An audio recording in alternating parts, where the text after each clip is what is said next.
Lakin aujourd'hui, une fois qu'on demande à nos jeunes, par exemple, d'écouter le Coran, ça veut dire qu'à la base, on leur a fait plusieurs fois la remarque de ne pas écouter la musique.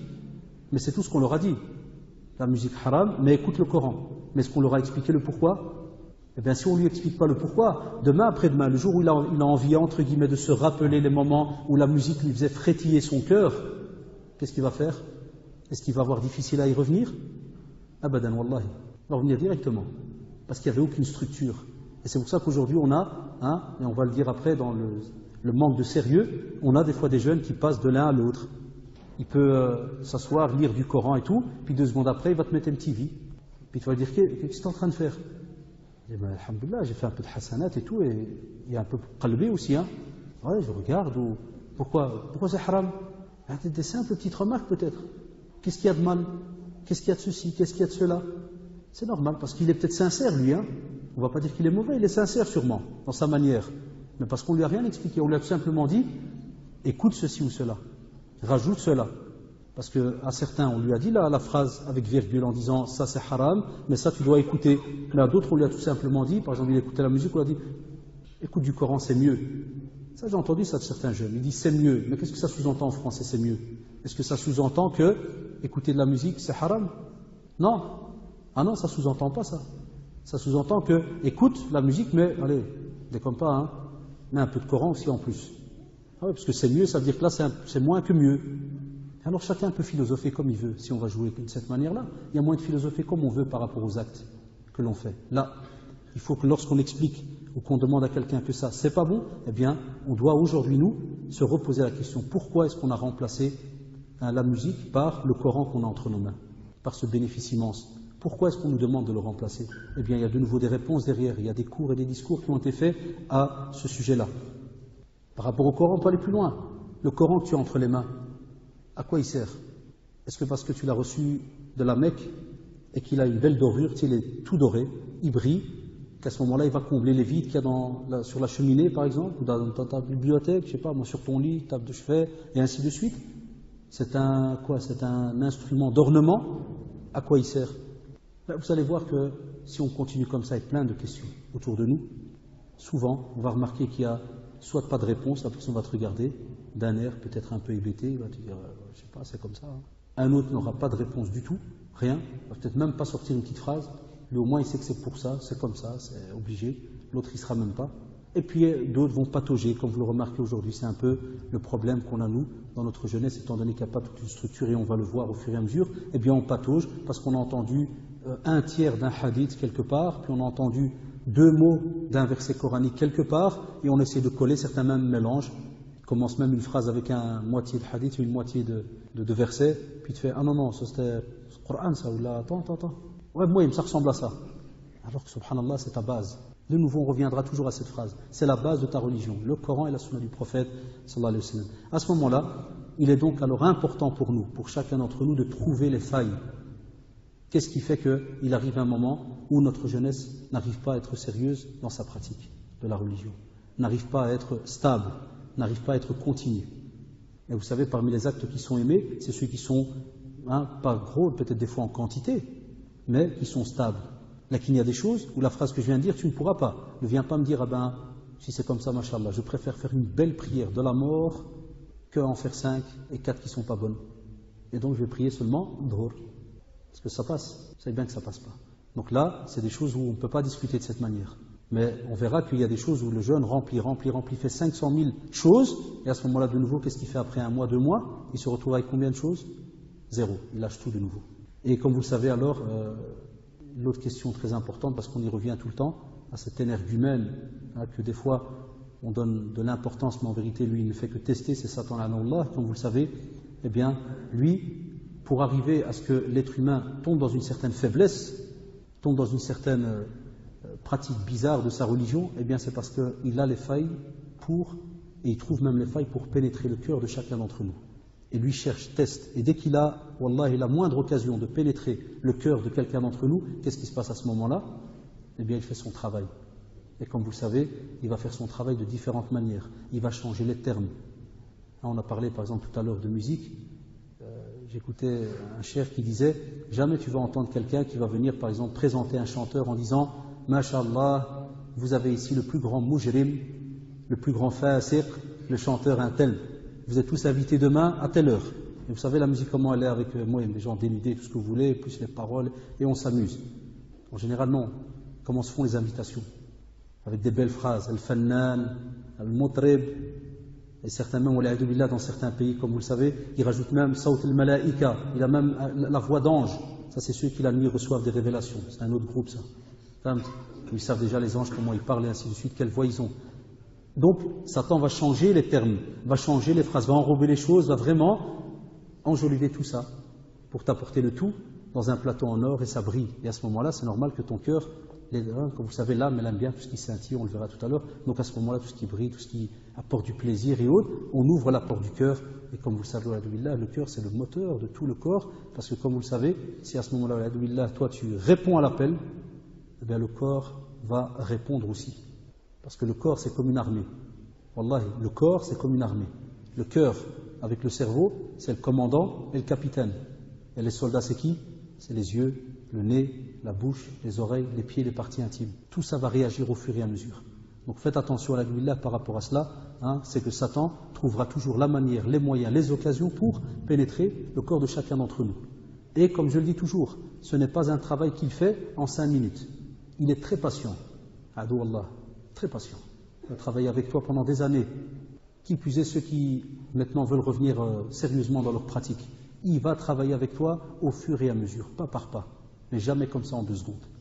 Je vais citer donc quelques raisons, en résumé, Inch'Allah, qui font tomber certains de nos jeunes donc, dans le manque de sérieux, et même des fois les adultes.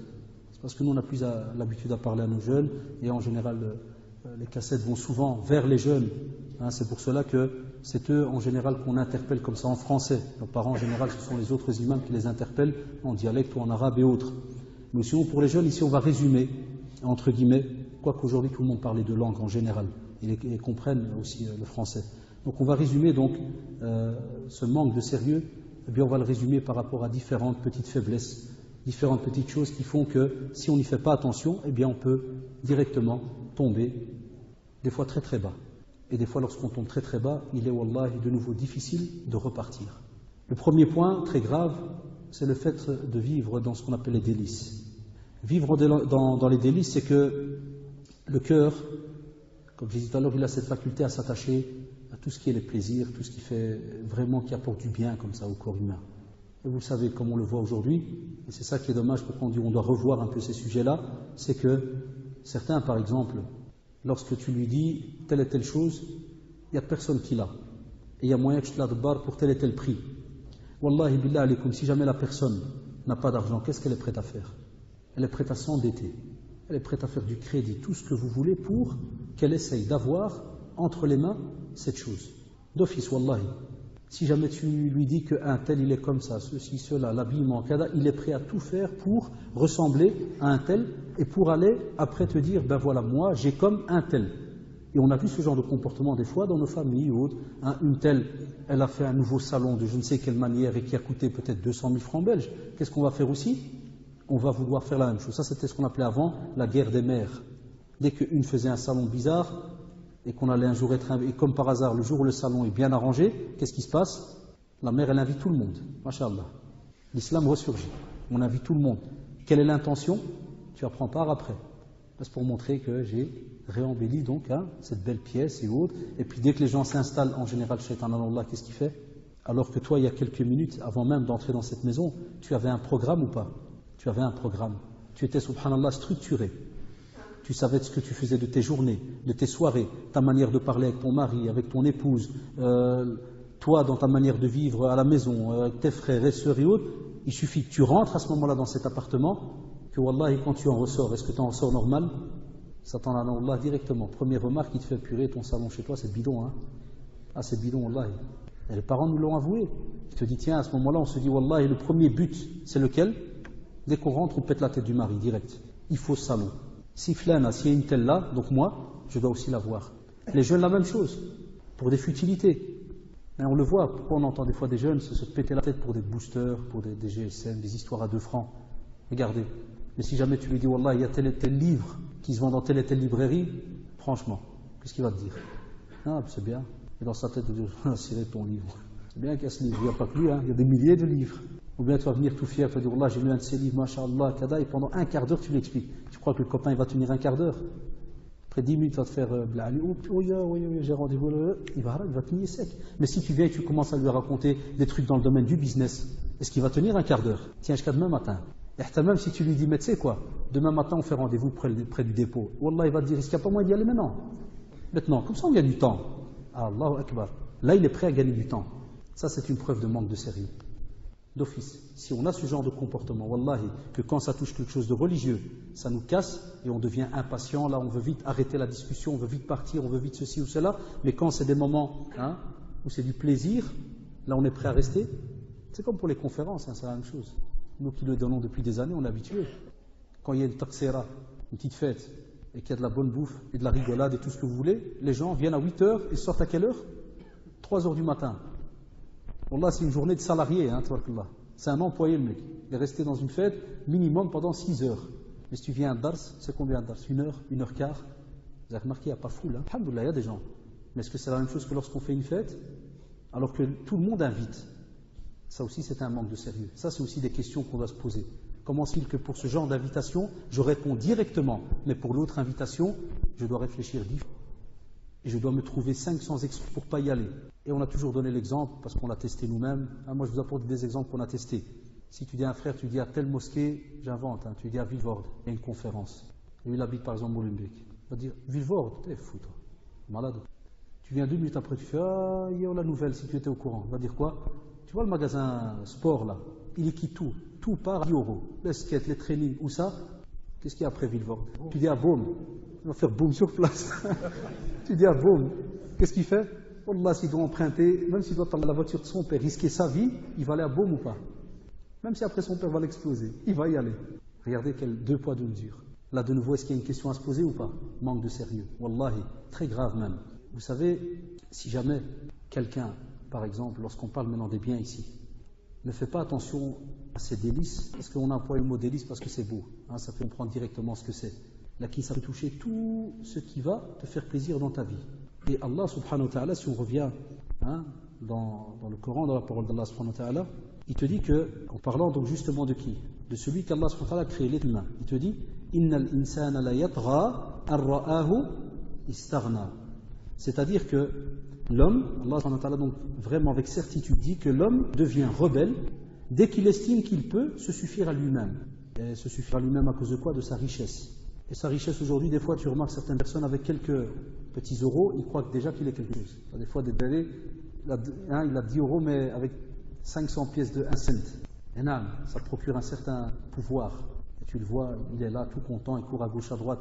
Mais après une semaine, quand les poches se vident, tu le trouves tout maouj, le cou qui pend, la mine qui descend vers l'ard, et quand tu dis, ouais, Mohamed, kef, l'azma, la misère.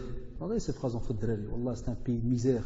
3 semaines après, il gagne de nouveau 10 €. Tu lui fais Mohamed, Wallah, il y a la Belgique, alhamdoulilah, ni'ma.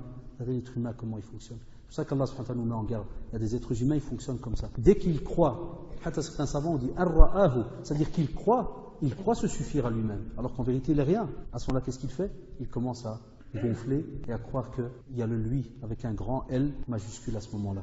Allah subhanahu wa ta'ala aussi nous rappelle que le jour du jugement dernier, on va remettre les livres. Et vous savez que certains vont les prendre de leur main gauche. Et à ce moment-là, qu'est-ce qu'ils vont dire? Vous savez, aujourd'hui, quand tu dis à quelqu'un, arrivera un jour, on va te dire, tiens, soit main gauche, soit droite, soit des fois derrière le dos. On te dit que le moment, il est catastrophique. Parce que wallahi, c'est là que tu vas savoir quelle est ta direction. C'est incroyable. C'est fatal. Certains peuvent vous regarder bizarrement. Mais ce jour-là, Allah subhanahu wa ta'ala ne va pas te laisser d'excuses. Parce qu'il te dit que tu diras d'office Ya laytani lam uta kitabiya. On dira aussi, lorsqu'on va venir, Ya laytani kuntu turaba. Chacun va commencer à montrer des traces de regret. Les premiers vont dire si j'aurais souhaité ne même pas recevoir mon livre, je ne voudrais même pas le recevoir. Parce que le fait que tu le reçois, eh bien on va voir de quelle manière tu vas le prendre. Et à ce moment-là, il y a déjà un cachet, c'est fini. Et d'autres, ils vont déjà sentir qu'ils ont tellement fait n'importe quoi sur cette terre qu'à ce moment-là, ils préfèrent être poussière, comme pour essayer de vouloir, entre guillemets, éviter l'adab, le châtiment, et ainsi de suite. Là, qu'on va devoir y passer. Wallahi. Et à ce moment-là, sachez que tous ces délices ne vont pas vous sauver. Et vous savez qu'à ce moment-là, La mort, vous venez de la passer, c'est fini. La vie, elle est passée, c'est fini, elle est derrière vous. Mais maintenant, il y a une autre vie. C'est laquelle d'après vous? Celle qui est limitée ou bien elle est illimitée à ce moment-là? Elle est illimitée. Alors je crois que le calcul aujourd'hui s'impose. Est-ce qu'à cause de quelques petits délices, quelques petits plaisirs terrestres, entre guillemets, on est prêt à ce moment-là à sacrifier toute une vie qui sera sans fin plus tard? Allah, et la plupart d'entre vous vont me dire, ah non, non, non, c'est logique. Là, dans la pratique, est-ce que c'est logique ou pas? Bien, regardez autour de vous et vous verrez.